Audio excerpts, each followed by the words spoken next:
अस्सलामुअलैकुम, GTV news के साथ मैं हूं अरीबा सुल्तान और मैं हूं जवेरिया अली। बुलेटिन का आगाज करते हुए सबसे पहले आपको बताएंगे वफाकी हुकूमत ने मारूफ एंकर और सीनियर सहाफ़ी अरशद शरीफ के कत्ल की तहकीकात के लिए 3 रुकनी हाई प्रोफाइल कमेटी तश्कील दे दी है। कमेटी में ISI, IB, FIA के नुमाइंदे शामिल हैं।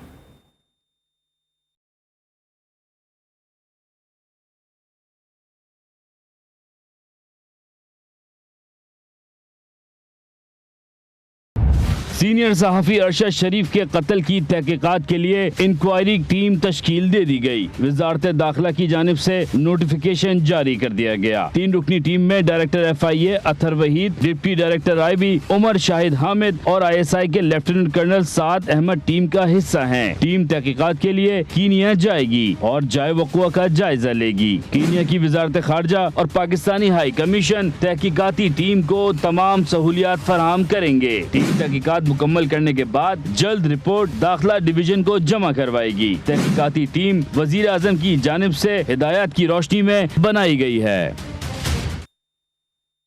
कीनिया में शहीद होने वाले सहाफ़ी अरशद शरीफ का जस्दे खाकी वतन पहुंचा दिया गया। इस्लामाबाद इंटरनेशनल एयरपोर्ट पर मैयत वसूली के वक्त अरशद शरीफ के अहले खाना, वफाकी वज़ीर दाखिला राना सनाउल्लाह और तहरीक इंसाफ के रहनुमा फवाद चौधरी और मुराद सईद और सहाफ़ी बरादरी की बड़ी तादाद मौजूद थी।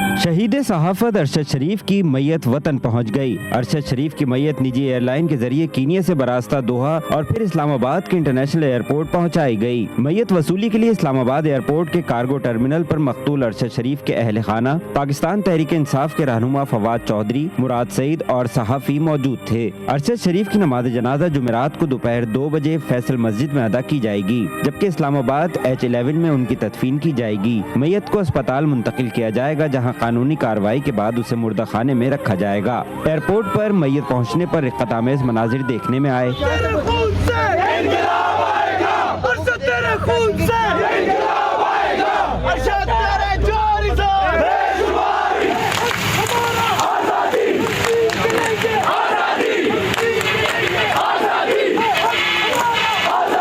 और वहाँ मौजूद हर शख्स की आंखें नम और लहजा गमज़दा था। अरशद शरीफ के अहले खाना गम से चूर नजर आ रहे थे।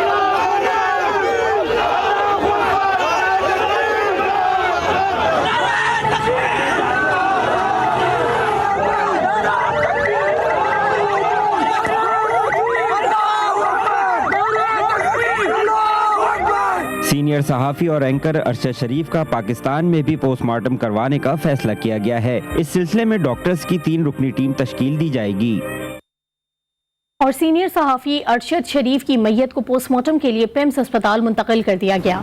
अरशद शरीफ के बेटे और अहले खाना के दीगर अफराद भी पिम्स अस्पताल पहुंच चुके हैं। इस वक्त हमारी नुमाइंदा आफ्ताब जहान हमारे साथ ही मौजूद हैं, उनसे जानते हैं। आफ्ताब, बताइएगा अरशद शरीफ को पिम्स अस्पताल कब तक मुंतकिल किया जाएगा?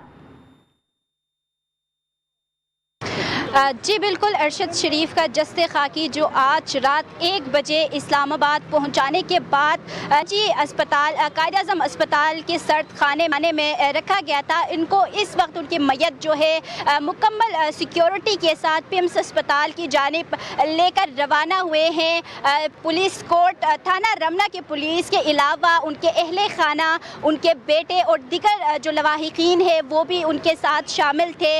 2 एम्बुलेंस के साथ सिक्योरिटी की मुकम्मल जो पुलिस की नफरी थी वो भी उनके साथ थे, जिनको यहाँ से कायद-ए-आज़म अस्पताल से लेकर पिम्स की जानिब जो है वो लेकर जाया गया है। और ज़राए का यही कहना है कि वहाँ पहुँचाने के बाद 1 बजे तक तकरीबन जो है वहाँ पहुँचा दी जाएगी पिम्स अस्पताल में। और वहाँ पर भी 6 रुकनी डॉक्टर्स जो है मेडिकल बोर्ड की जो है वो भी तश्कील दी गई है, जिनमें सीनियर जो डॉक्टर्स है वो शामिल है, जबकि फ़रा कमाल की सरबराही में ये रुकनी बेंच जो है अरशद शरीफ का जो पोस्टमार्टम है वो करेगी। ताहम अभी पिम्स अस्पताल की अगर हम बात करें तो वहाँ पर डायरेक्टर अस्पताल खालिद के सरबराही में मेडिकल बोर्ड की जो मीटिंग है वो भी शुरू की गई है, क्योंकि पहले यही कहा जा रहा था कि पिम्स अस्पताल के जो पोस्टमार्टम करने का जो रूम है वो मरम्मती काम के अंदर है। तो अब जो है क्योंकि पोस्टमार्टम पिम्स अस्पताल में की जानी है, उस हवाले से 6 रुकनी टीम तो तश्कील दी गई है, लेकिन अभी भी वहाँ पे मीटिंग जो है वो जारी है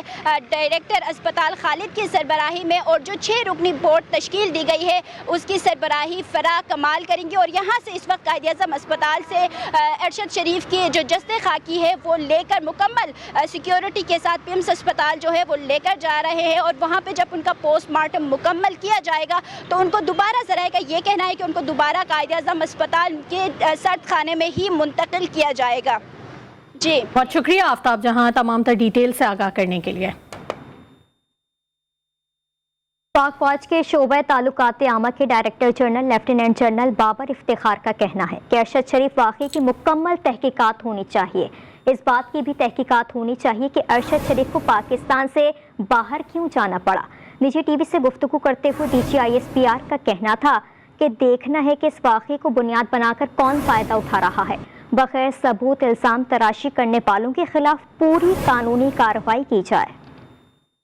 DSQ की जानिब से हुकूमत पाकिस्तान से ये दरख्वास्त की गई है कि इस अफसोसनाक वाक़े की मुकम्मल तहकीकात कराई जाए और इसके जो भी अवामिल और जो भी मुहर्रिकात थे उनको भरपूर तरीके से देखने की ज़रूरत है। कीनिया की गवर्नमेंट ने और उनकी पुलिस ने बड़ा वाज़े तौर पे एक्सेप्ट किया है कि ये इंसिडेंट जो हुआ है ये पुलिस की गलती थी, it was a case of mistaken identity. साने को जवाब बनाकर मनगढ़ंत और बेबुनियाद इल्ज़ामात लगाए जा रहे हैं और मेरे ख्याल में इन तमाम चीज़ों को टैकल करने के लिए एक थॉरो इन्वेस्टिगेशन और थॉरो तहकीक बहुत ज़रूरी है। तहकीकात सिर्फ इन्हीं सर्कमस्टांसेस की नहीं होनी चाहिए कि वहाँ पे क्या हुआ, बल्कि इन सर्कमस्टांसेस की भी होनी चाहिए कि अरशद शरीफ साहब को पाकिस्तान से जाना क्यों पड़ा, किसने उनको मजबूर किया यहाँ से जाने पे, वो कैसे गए, इस दौरान कहाँ पे रहे और what were the circumstances leading to this incident. कोई ना कोई जवाब बनाकर at the end of the day इल्ज़ाम तराशी शुरू कर दी जाती है और इदारे की जानिब इल्ज़ाम तराशी की जाती है और इसके ऊपर इसी वजह से हमने ये हुकूमत पाकिस्तान से रिक्वेस्ट की और हमने साथ ये भी उनसे रिक्वेस्ट की है कि जो लोग ये इल्ज़ाम तराशियाँ कर रहे हैं और जिन बगैर किसी एविडेंस के मनगढ़ंत इल्ज़ामात लगा रहे हैं उनके खिलाफ पूरी कानूनी कार्रवाई की जाए। साबिक वज़ीर आज़म इमरान खान ने कहा है कि मकतूल सहाफ़ी अरशद शरीफ को टारगेट करके कत्ल किया है। उन्होंने कहा कि मैंने अरशद शरीफ को कहा कि मुल्क से बाहर चले जाओ।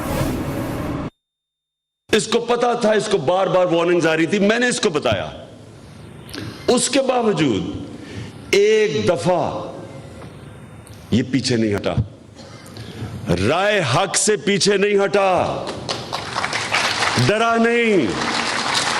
और आखिर में ये जो इसको टारगेट किलिंग की गई है, ये जो मर्जी लोग कहें, मुझे पता है कि ये टारगेट किलिंग की गई है इसको जो मारा इन्होंने, इसको शहीद किया।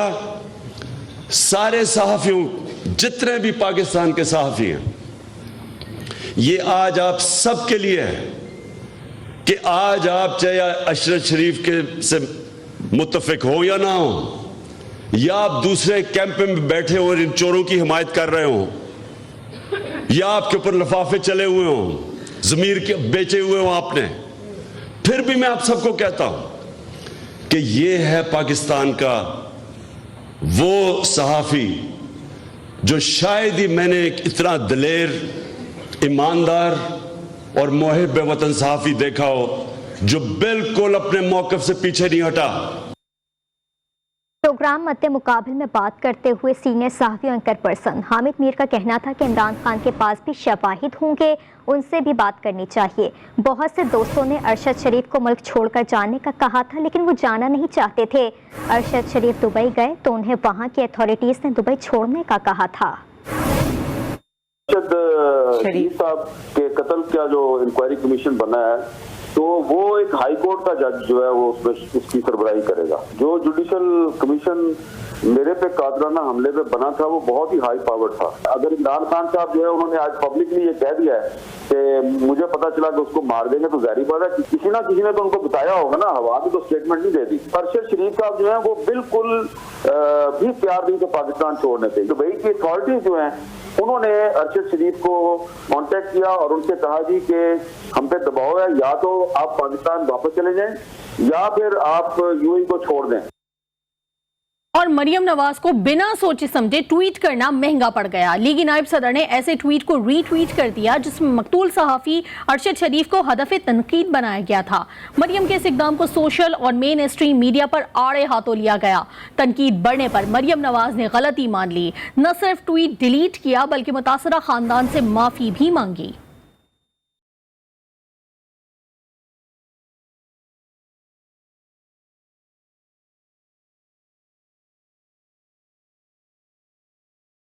बिना सोचे समझे किया गया ट्वीट महंगा पड़ गया। मरियम नवाज कड़ी तनकीद का निशाना बन गई। लीगी नायब सदर ने माफी मांगकर ट्वीट डिलीट कर दी।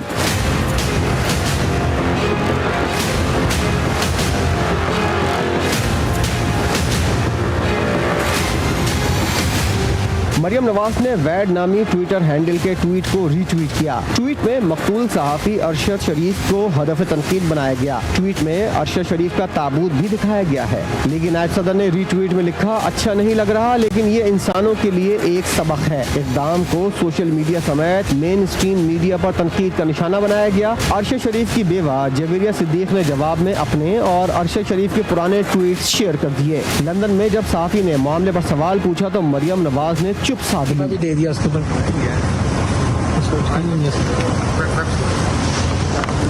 मैडम, अरशद शरीफ के हवाले से आपकी ट्वीट पे तनकीद हो रही है, आपको लगता नहीं नामुनासिब थी ट्वीट हो? तनकीद जब हद से बढ़ी तो मरियम नवाज ने भी अपनी गलती मान ली। ट्वीट किया, मकसद किसी को दुख पहुंचाना या मजाक उड़ाना नहीं, माजी से सबक सिखाना था। ट्वीट डिलीट कर रही हूँ, दासरा फैमिली से माजरत खा हूँ। इमरान खान का लॉन्ग मार्च कब, कहां, कैसे इस्लामाबाद पहुंचेगा, शेड्यूल मुरतब कर लिया गया। हतमी फैसला इमरान खान मुशावरत के बाद करेंगे। इस हवाले से मजीद तफसीलात जान लेते हैं। इस्लामाबाद में मौजूद है हमारे नुमाइंदे इंतजार हैदरी से। इंतजार, आगाह कीजिएगा, क्या तफसीलात हैं आपके पास? जी बिल्कुल, जो मुजव्वज़ा शेड्यूल है उसके मुताबिक इमरान खान लाहौर से इस्लामाबाद पहुंचने तक कम से कम 4 दिन और ज्यादा से ज्यादा 6 दिन लेंगे। राय का ये बताना है कि आज मरकजी और सूबाई अहदेदारान समेत मुंतखब नुमाइंदों को भी शेड्यूल बारे आगाह किया जाएगा। जराये का ये बताना है कि पाकिस्तान तहरीक-ए-इंसाफ के चेयरमैन जुम्मा को लाहौर से निकलेंगे और उनका जो पहला पड़ाव होगा वो शाहदरा इंटरचेंज पर होगा और जुम्मा की रात शाहदरा इंटरचेंज पर गुजारेंगे। हफ्ता के रोज इमरान खान जो है वो अपना लॉन्ग मार्च का आगाज करेंगे और गुजरावाला में फिर वो उसका उनकी पहली मंजिल दूसरी मंजिल होगी और फिर गुजरावाला में पहलवानों के शहर में नाश्ते के बाद फिर वो गुजरात के लिए जाएंगे, जहां पर वज़ीर आला पंजाब उनका इस्तकबाल करेंगे। जराये का ये बताना है कि फिर इस लॉन्ग मार्च का अगला पड़ाव जो है वो सराय आलमगीर और जेलम के दरमियान होगा और फिर पीर के रोज ये अपने नए हफ्ते का आगाज जो है लॉन्ग मार्च से करेंगे। तो फिर इनका पड़ाव जेलम में होगा जहां पर फवाद चौधरी मेजबानी करेंगे और मंगल के रोज इमरान खान अपने लॉन्ग मार्च के साथ गुजर खान से होते हुए रवात में पड़ाव डालेंगे। जराये का ये बताना है कि रवात में ही रात खिताब के साथ इमरान खान बुध के रोज इस्लामाबाद की जानिब बढ़ने बारे हतमी हिकमत अमली मुरतब करेंगे। जराये का ये भी बताना है कि रवात के मकाम पर ही शुमाली और जनूबी पंजाब, तुरगोदा, चकवाल, मियांवाली, भक्खर और लैया के काफिले लॉन्ग मार्च में शरीक होंगे। लॉन्ग मार्च के हवाले से हतमी फैसला इमरान खान करेंगे। इंतजार हैदरी अपडेट कर रहे थे, आपका शुक्रिया। माहाना फ्यूल एडजस्टमेंट की मद में बिजली 9 पैसे फी यूनिट महंगी कर दी गई। बिजली सारिफीन पर 1 अरब 10 करोड़ रुपए का इजाफी बोझ पड़ेगा। इजाफे का इतलाक लाइफलाइन के इलेक्ट्रिक सारिफीन पर नहीं होगा। मजीद बात करने के लिए हमने राबता किया अपने नुमाइंदे स्वाले अब्बासी से। जी स्वाले, बताइएगा। देखिए बिल्कुल ये नेपरा में आज माहाना फ्यूल चार्जेज एडजस्टमेंट की मद में समाअत हुई। CPP की जानिब से दरख्वास्त दायर की गई थी जिसमें बिजली 20 पैसे फी यूनिट महंगे करने का मुतालबा था, लेकिन नेपरा की जांच पड़ताल के मुताबिक जो इजाफा है वो 9 पैसे फी यूनिट बनता है और नेपरा ने माहाना फ्यूल चार्जेज एडजस्टमेंट की मद में बिजली 9 पैसे फी यूनिट महंगी करने की मंजूरी दे दी है। बिजली सार्फिन पर इस मंजूरी के बाद 1 अरब 10 करोड़ रुपए का इजाफी बोझ पड़ेगा। अथॉरिटी अदाद-ओ-शुमार का जायजा लेने के बाद में हतमी फैसला जारी करेगी। नेपरा की जानिब से दौरान समाज चेयरमैन नेपरा ने ये मौक़िफ़ अपनाया कि आवाम को कब तक हम महंगे जो फ्यूल प्राइस पर बिजली फराहम करते रहेंगे। तमाम जो डिस्कोज हैं वो कुछ ऐसे इक़दाम करें कि आवाम को सस्ते जो है वो सस्ती बिजली मुहैया की जा सके। इसके अलावा नेपरा का मजीद कहना है कि जो इससे कबल अगस्त का FC है वो 19 पैसे फी यूनिट इजाफे से चार्ज किया गया था, जो कि सिर्फ एक माह के लिए है। सितंबर का FC अगस्त की निस्बत 10 पैसे फी यूनिट सार्फिन से कम चार्ज किया जाएगा। ये जो फैसला है इसका इतलाक जो माहाना फ्यूल एडजस्टमेंट की मद में बिजली 9 पैसे फी यूनिट महंगी कर दी गई। साले अब्बासी अपडेट कर रहे थे, बहुत शुक्रिया आपका। साईं तो साईं, साईं की बातें भी साईं। वज़ीर तालीम सिंध सरदार शाह दावा करते हैं सिंध के सरकारी स्कूलों की हालत दीगर सूबों से काफ़ी बेहतर है। दीगर सूबों से काफ़ी बेहतर है, ये दावा करते हैं और साथ साथ उन्होंने स्कूलों के हवाले से क्या कहा, आइए आपको सुनवाते हैं। इस बात को कतई मानने के लिए तैयार नहीं हूँ कि पंजाब के स्कूल और KP के स्कूल हमारे स्कूल से बेहतर है। अगर हमारे स्कूल से बेहतर है कि आप रिजल्ट उठा के देख लें कि जो कॉम्पिटिटिव पाकिस्तान के एग्जाम होते हैं उससे ज्यादा सिंध के लोग जो है वो परफॉर्म करके आगे निकलते हैं, आज नहीं पार्टीशन से लेके आज तक। अब ये है कि हमारे पास जो स्टैटिस्टिक्स डिपार्टमेंट उनके पास है, फेडरल हुकूमत के पास है, जितनी बड़ी NGOs हैं उनका बेस वो है। अब हमारे पास इतना कुछ नहीं है कि हम अपनी रिपोर्ट बनवा के कल मैं आपको एक दे दूं कि हमारी स्कूल सब जो है इतना हम आगे निकल के बढ़ गए। हम कोई झूठी डेटा पे नहीं चलना चाहते। मैं कहता हूं कि आज भी पंजाब में 1 करोड़ 30 लाख बच्चे पंजाब में स्कूल से बाहर हैं। 50 लाख बच्चे KP में बाहर हैं। थोड़ा पूछ लें, अगर बेहतर स्कूल से तो वो बच्चे वहां दाखिल होते ना। कराची की गवर्नमेंट बॉयज गर्ल्स जमालुद्दीन अफगानी स्कूल की छतें किसी भी वक्त गिर सकती हैं, जबकि सूबाई वजीर तालीम सरदार शाह का कहना है कि सिंध के स्कूल पंजाब और KBK से बेहतर हालत में हैं। इस वक्त हमारे नुमाइंदे गवर्नमेंट गर्ल्स और बॉयज जमालुद्दीन स्कूल में ही मौजूद हैं, मजीद उनसे जानते हैं। जी वसीम, बताइएगा कैसे हालात और मनासिर आप देख रहे हैं वहाँ के?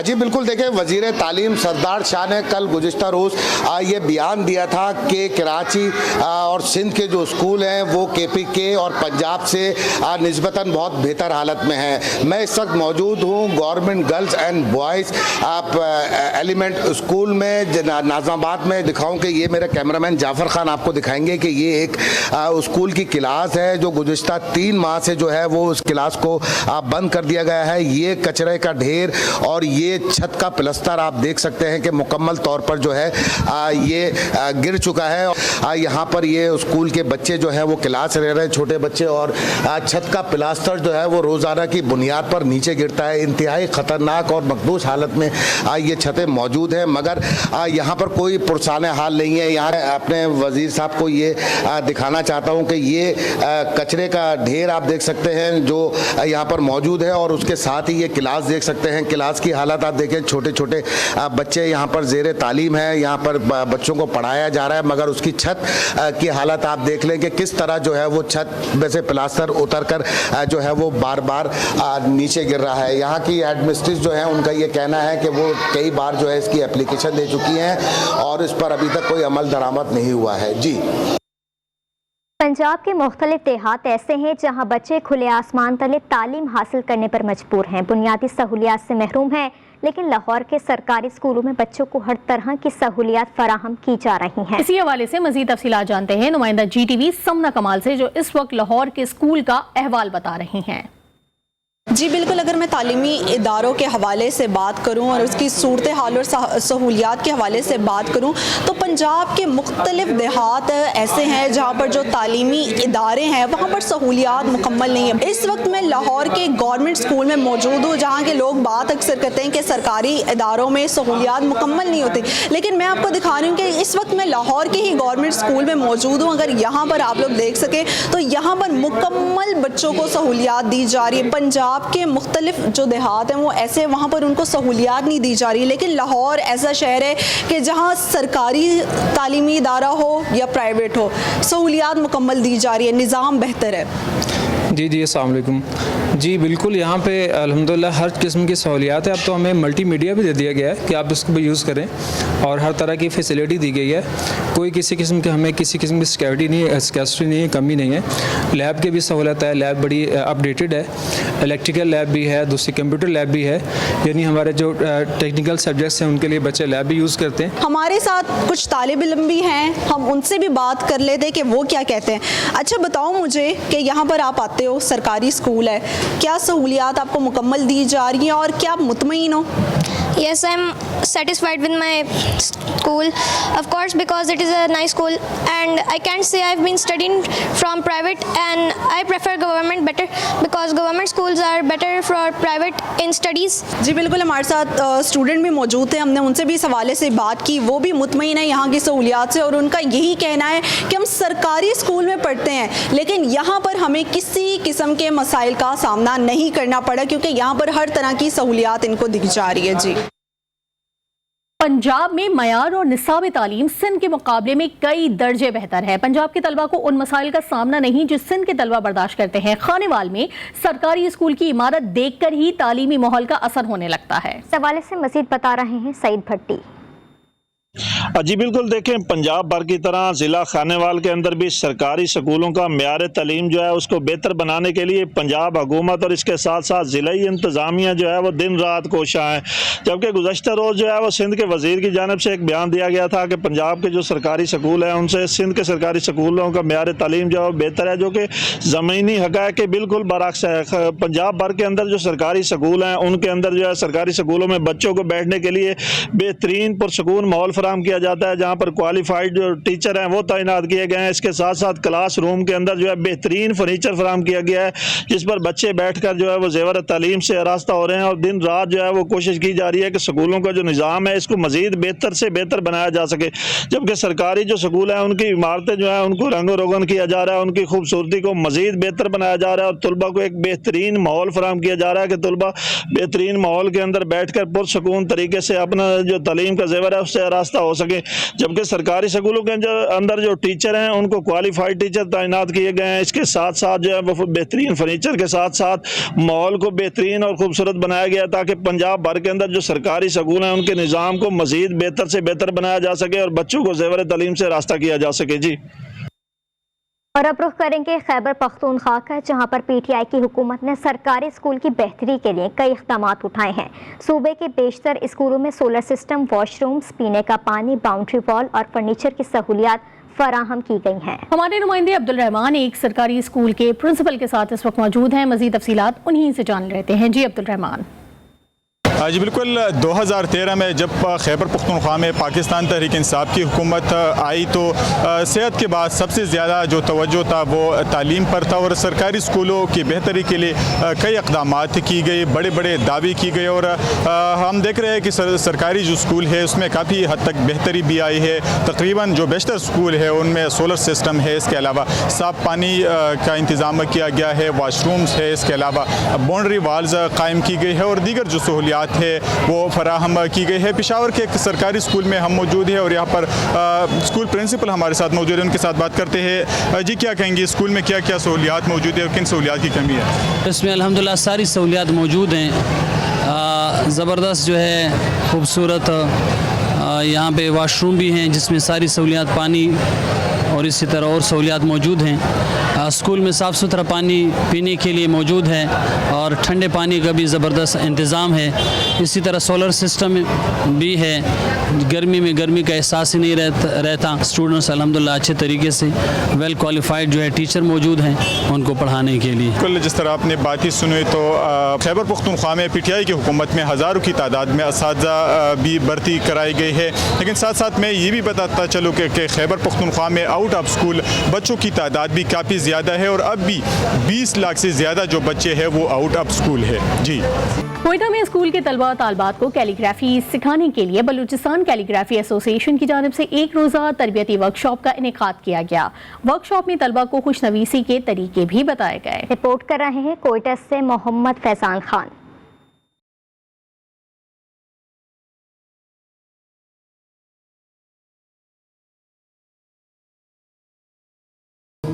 स्कूलों में तलबा की लिखाई बेहतर बनाने के लिए बलूचिस्तान कैलीग्राफी एसोसिएशन ने एक रोजा वर्कशॉप का इनेकाद किया। इदारे सकाफत कोयटा में मुनक्किदा वर्कशॉप में निजी स्कूल के तालिब इल्मों ने माहिर साजिशा से खताती के अंदाज के साथ खुशनवेशी के गुड़ भी सीखे। इधर हमें बहुत मजा आया, इधर हमने बहुत अच्छी चीजें सीखी है, हमें उर्दू की राइटिंग सीखने सिखाई है। यहाँ पे क्लिनिक ग्राफिक्स हुई हमारी और मैं और चाहता हूँ हमारी यहाँ पे और क्लासेज हो। मुंतजमीन का कहना था कि पुराने जमाने में तलबा की लिखाई बेहतर करने के लिए तख्ती पे काम करवाया जाता था, मगर अब ऐसा नहीं होता। तलबा के लिए ये वर्कशॉप काफी मुफीद है। हर स्कूल और हर कॉलेज में नौजवानों को, स्टूडेंटों को हम देखते हैं वो रेटिंग से, हत्ता कि वो जब एग्जाम पे जाते हैं, इम्तिहान की तरफ जाते हैं तो उनकी वो इम्तिहानात के बाद वो नंबरात नहीं आते जो उनका हक होता है। मसलन एक स्टूडेंट बासलाहियत बच्चा होता है लेकिन उनकी रेटिंग खराब होने की वजह से वहाँ उनके नंबरात कम आते हैं। मुंतजमीन ने कैलीग्राफी की तरबीती वर्कशॉप का हुकूमती सतह पर भी इनेकाद का मुतालबा किया। कैमरामैन शहबाज अली के साथ मोहम्मद फैजान खान, GTV न्यूज़ कोयटा। एक ब्रेक के बाद हाजिर होंगे हेडलाइंस के साथ। आप देखते रहिए GTV न्यूज़।